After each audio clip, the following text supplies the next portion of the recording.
The legal practitioner and president Women in Politics Forum, Mrs. Ebere Ifeanyi, now joined us from our Abuja studios to discuss more about this just concluded party primaries across states in Nigeria. Thank you very much for joining us on News Across Nigeria, Mrs. Ifeanyi. Thank you. All right, so what do you make of the emergence of more candidates from various political parties over the weekend? We saw a lot of them coming up again. What do you make of this? Yeah, if you're talking about the presidential candidates, I think it's a good thing, and especially for us women. We have 3 women this time contesting for the position of the president of Nigeria.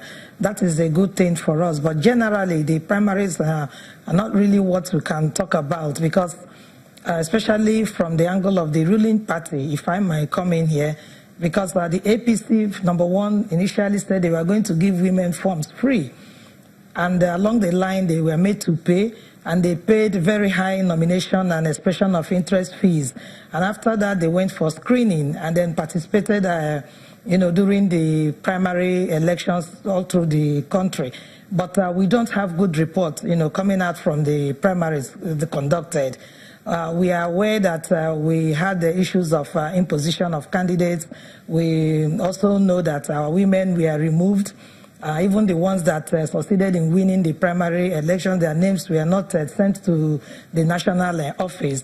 And we know that, with kind of intimidation and blackmail that the women experienced, both in Plateau State, across the country where women participated, is nothing good for us. This would definitely affect the number of women that we are going to have contesting other positions, especially the parliament.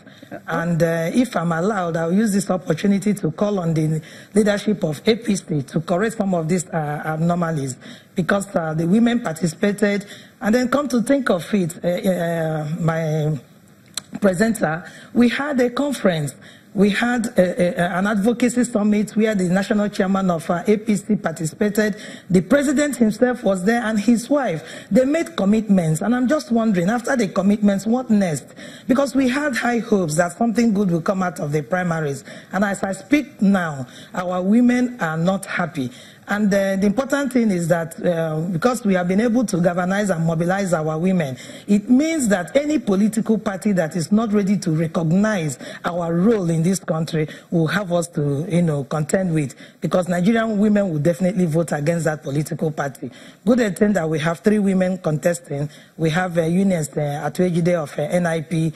We have Obi Ezekwesili of STPN. We have Fumilayo Davis of MAJA. So we have women contesting, and we have other men that are gender sensitive that are also contesting. So it behoves on the party to do the right thing and correct some of these mistakes.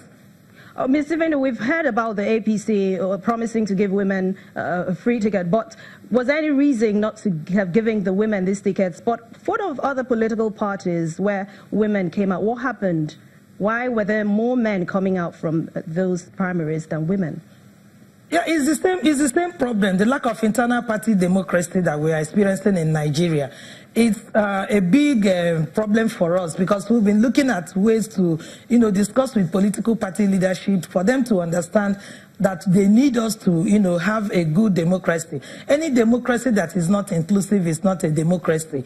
The Not Too Young to Run bill was passed, is now an act, and nobody is talking about implementation. With the high cost, even the youth, people living with disabilities, we are also disenfranchised. And that's what we are saying. It's across all the political parties. But I'm more worried because the ruling party made some commitments to women, brought women together to Abuja, made a strong commitment, and they are not living up to it. And I'm worried, because if the government in power is not doing anything towards this direction, then other political parties, we can't even hold them accountable. That's just what I'm saying.